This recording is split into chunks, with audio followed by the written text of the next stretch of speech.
जश!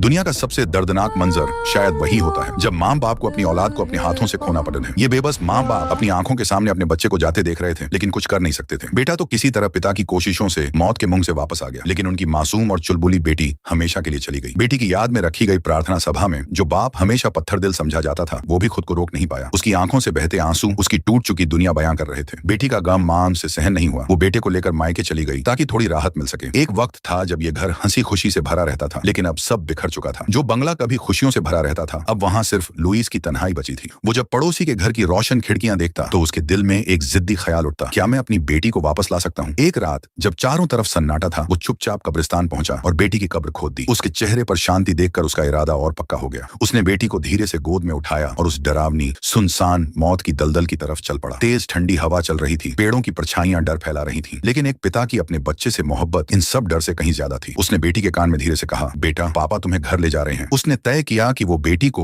उस रहस्यमयी पेट सेमेट्री में दफनाएगा जिसके बारे में कहा जाता था कि वहां दफन हर जिंदा चीज दोबारा जी उठती है। पत्थरों से जमीन को खोदता रहा जब तक हाथों से खून न बहने लगा। बड़ी मेहनत से एक गहरा गड्ढा खोदा और बेटी को बहुत नरमी से उसमें रखा। उसके चेहरे पर मिट्टी डालते हुए धीरे से कहा, सॉरी बेटा। मिट्टी डालते वक्त उसकी आंखों से गिरता आंसू बेटी के चेहरे पर आ टपका। ये सब करने के बाद वो टूटा हुआ सा घर लौट आया। घर आकर उसने बेटी के कपड़े निकाले और एक एक करके बिस्तर पर इस तरह रख दिए जैसे अभी वो दरवाजा खोलकर अंदर आ जाएगी। रात गहराने लगी थी, हर तरफ सन्नाटा था। तभी बाहर से कुछ अजीब सी आवाज आई। वो डरते डरते बाहर निकला। दरवाजा खुला हुआ था और जमीन पर एक बच्चे के छोटे छोटे पैरों के निशान थे। उसका दिल उम्मीद और डर के मिले जुले एहसास से भर गया। उन निशानों का पीछा करते हुए वो धीरे धीरे बेसमेंट तक पहुंचा, जहां बेटी का सबसे पसंदीदा खिलौना घर रखा था। कांपते हाथों से उसने उस घर की छत हटाई। अंदर एक पुराना फटा हुआ उल्लू का खिलौना रखा था और तभी उस सन्नाटे में उसके पीछे से किसी के कदमों की जानी पहचानी लेकिन अब कुछ बदली बदली सी आवाज आई। उसकी बेटी वापस आ गई थी।